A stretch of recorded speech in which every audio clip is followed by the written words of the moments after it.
nga kaning kinaiya ni Marta, bisan pag mulingkod ni sa tiilan ni Jesus, maghuna-huna gihapon ni siya nga, "Kuya ko kadigamo."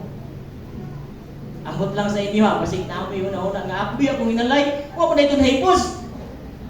No? Ang akong suspetsa nga bisan pag si Marta mulingkod sa tiilan ni Jesus, dili gihapon siya makapaminaw tarong.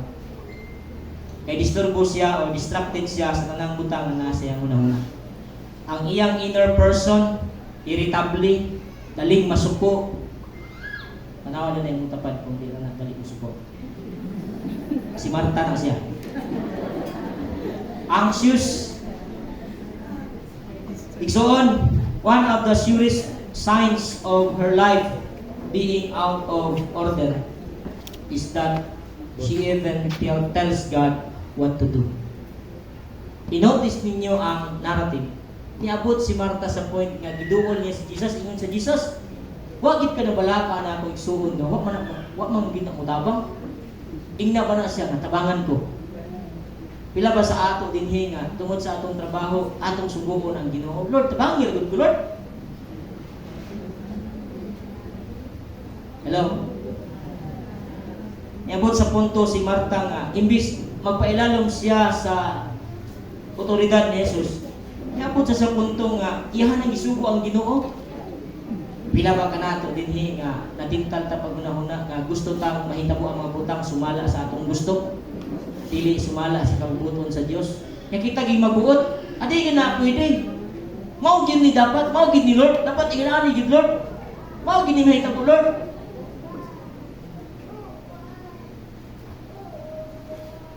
Pero kung atong lantawon, si Mary, dindot yang kinabuhi. Mary is sitting at the feet of Jesus. She is being with Jesus and she enjoys the intimacy with Him. Pila ba kanato nga malipayon kay suod tas Ginoo? Nianhi batang tanan kay malipayon ta sa ato ang pagigsuod sa Dios?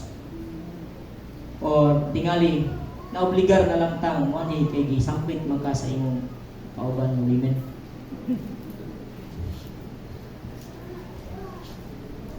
Mary enjoys the intimacy with God, loving Him. She's being attentive, open, quiet, taking pleasure in His presence. She engaged in what we will call the contemplative life. Ang kasagaran nga mahitabo sa usa ka tawo nga layo ang iyahang kinabuhi kang Kristo. Irritable siya, yaw-yawan, o wala siya panahon nga mugahin para sa iyang kaugalingon kang Hesus lang. Pwedeng mamuhat ta, pero wala nagpasabot nga kuyog nato si Jesus. Pwede man kang muhimo sa imong trabaho nga para sa trabaho na lang. Ako, bilang pastor, pwede kong matingtal sa paghuna-huna nga muampo na lang ko, kaya obligasyon na ko ning muampo. Tinuod man. Pwede pod kong ingon nga muwali na lang ko, kaya gihimo man ko magwawalis Ginoo. Pero kung himuon ako na because of my duty, not because of being with Jesus, I miss Jesus. So dili pasabot nga daghan kong gihimo, productive ko. And sometimes atong gina-compare ba ang effectivity sa usa ka Kristohanon, sa usa ka magbubuhat o sa usa ka mga magtutuo, kung unsa ka daghan iyang nahimo in ana sa kadagka suod ka Kristo, dili biya. Kay mas importante ang being kaysa sa ato ang doing. Dapat balanse silang duha usab. Mary, on the other hand, sit at the feet of Jesus. She listens to Him, being with Jesus. She enjoys the intimacy with Jesus. And batunan gid niya ang pleasure, ang kalipay nga makikuyog siya kang Jesus. Unya, manotice nato sa narrative, wala niya gisulayan nga subuon si Jesus. Di ba? Wala gid siya ni suhid kang Marta nga ingon si Marta, Jesus, igna ra gud na igsuon nga tabang. Wala gid ka kakita ana nga niingon si Mary ana. She's not trying to master God. Her life was one center of gravity, naka-ground lang yun ang life ni Mary, diha kang Jesus. Ang akong suspetsa, kung pananglit man galing nga si Mary nitabang sa household course, nitabang siya sa iyang preparasyon ni Martha, dili gid ni siya mabalaka, di po ni siya ma-upset. Nga naman, kay ang iyang inner person, naka-slow down siya, nga kabalo siya ang iyang unang buhaton, dapat she must be with Jesus. Ang iyang focus, nakasentro kang Jesus. Igsoon, gusto na kong ipakita sa inyo kini usa ka ilustrasyon sa contemplative spirituality. Kanang dako nga lingin, mao na ang atong activity. Maglaba, magluto, mag-prepare sa panimalay, kung nag-opisina ka, mag-duty ka, teacher ka, magtudlo ka, unsa imong trabaho, mao na imong activity tanan. Unya, ang kanang gamay nga lingin, mao na siya ang atong being with God. Balanse ba? Unya, ang atong kinabuhi, gamay man kaayo dili ninyo makita, na ay araw sa baba nga ang iyang porma gaana. Daghang liko. That's our life. Kung gamay ang atong panahon being with Jesus. I wonder kung pila ka nato dinhi nga madiskubrihan nato ang atong kaugalingon nga mas daghang tag panahon sa atong trabaho kaysa sa atong panahon nga makiksandurot kang Jesus. Hello mga inahan. Kumusta man mo? Masurpresa pa ba mo kung ang inyong anak dili pangalagad? Masurpresa pa ba mo kung ang inyong mga anak dili taas ng panahon sa pagsimba o pagkikuyog kang Jesus? Kung ang atong ginapakita, ginatudloan nato sila sa responsibilidad sa pagtrabaho, pero wala nato sila tudloy na responsibilidad nila ang anahon sa Jesus. The reason why that we need to stop and be with God, aron maka-create ta o mapinadayonon nga spirituality o familiarity sa presensya sa Dios. Sa tanang higayon, sa pagtrabaho, kailangan atong mahibaluan nga guyog nato si Jesus. Sa atong pagdula, naamay mo'y panahon nga magdula-dula po. Gawas atong di na gid kaagwantag ng dula kay sakit na ang batang. Sa inyong pagpangluto, gihimo ba na nato kay obligasyon lang or ato nang gihimo nakauban pud nato si Jesus. Sa ato ang pagmaneho, doon na may uban dinhi kabalo mo drive. Maunang daghang mag-away sa dalan kay wa may kuyog nga Jesus. Sa atong panahon bisan sa pagbisita sa mga amigo, ato bang gikahinumduman nga we need to be with Jesus? As well as during sa atong worship and prayer. Bilang pastor, ako yung ginapalingkamutan nga sa dili pa ko mubarog sa atubangan, nagsimba ng kudaan sa atong buhi nga Dios ug kuyog nako si Jesus while naa ko dinhi sa atubangan. Sa mga Bible studies, pila ba sa inyo dinhi ang ga-involved sa Bible study? Mapugos na lang mo kuyog kay mao ang ginaandan. You're busy serving Jesus but you miss Jesus. Ako maka-relate ko ani labi na kanang mga simbahan nga naay mga partners. Kami naaman sad mi partners.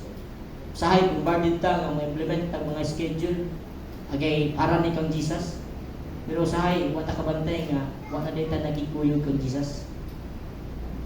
Para na lang yun nga makahimo ta. Kay kinahanglan recording. Ambot ka sa inyo ha kung naay minimal nga report kung unsa imong trabaho basi gihimo na lang para sa report.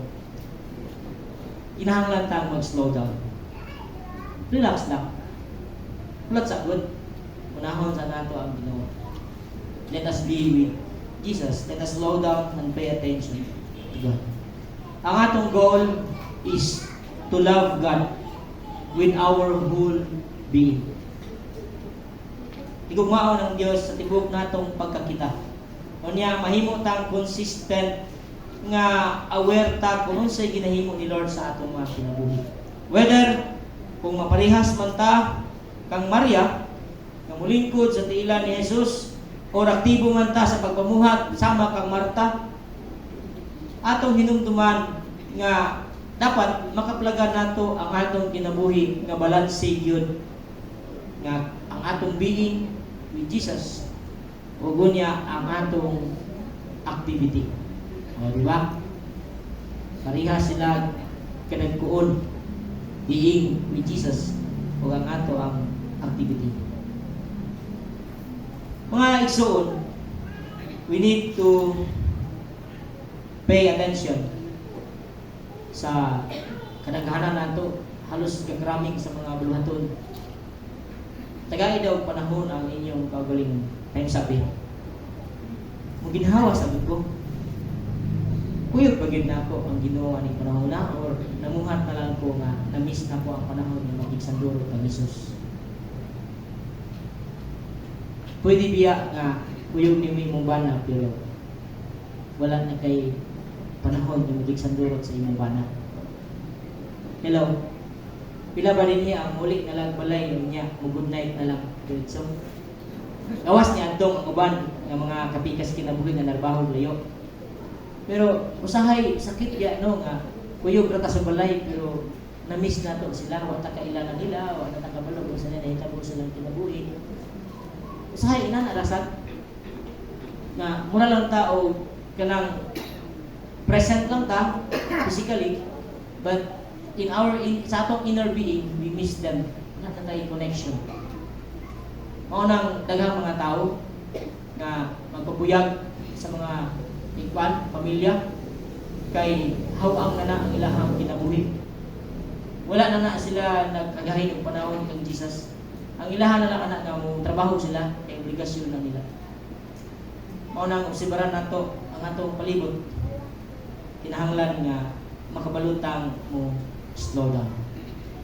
We need to discover how to slow down. It includes nga ma-relate nato ang atong kaugalingon kung sa tag-attentive sa Ginoo during sa atong mga activity. Ang Dios magapangistorya sa matag usa kanato sa matag adlaw pinaagi sa scripture. Pila ba nato dinhi nga sige pa sa Bible? Pila na lang. Kana ko lang daan na miss na nato ang being with Jesus.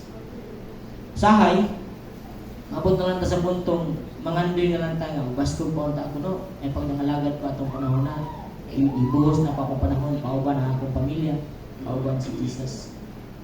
Friends, I will end this message pinagi sa Panginoon when we have sufficient slow down time alone, we can find that our activity is marked by a deep, loving communion with God.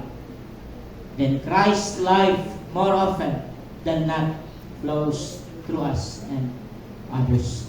Kung mas daghan tag panahon nga mo hulat, relax lang, timing lang, pakigsandurot sa Ginoo, then ato makaplagan nga naabot tay lalong nga pagkahiusa sa atong buhi nga Dios, mas mudan ang paon niya si Kristo sa atong kinabuhi. Mayong buntag, o God bless kanatong tanan.